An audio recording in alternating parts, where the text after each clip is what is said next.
panin Ipan siya Beidon na hangin Hi tuy luang silmale Hi chiang dong hong ton Bi on makai tu ba Wan tak le bil tang nang nahi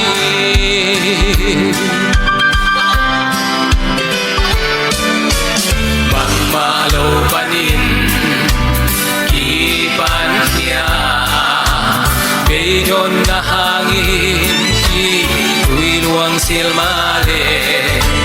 Tu chiang dong hong ton Bi on makai tu ba Wan tak le bil tang nang nahi Kamay lang di Bang malang ke Lei tumaso Jesu hey Aku le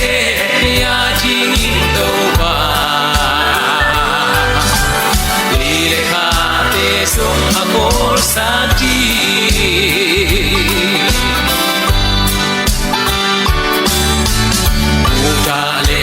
Mo inka oma am sian na pumbi bang in hong kimuso no pa nang kakiyama nung ombi din na panglian huto nung tuam hi kamay lang di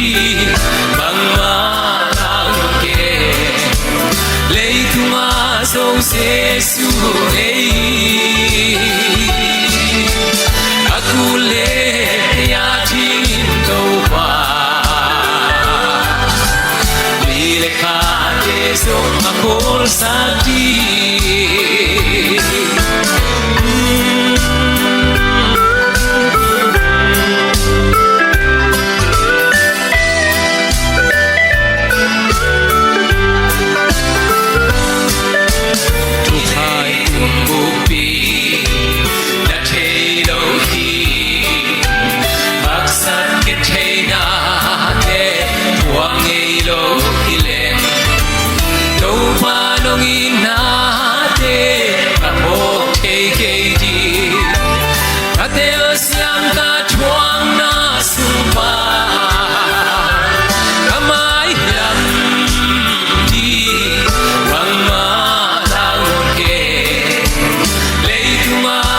Jesu hey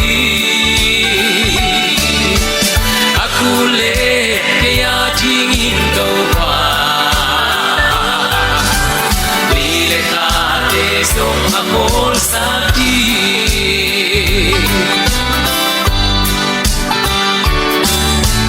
Cuma hong dia ka Bekan du hile Ulin kurin ka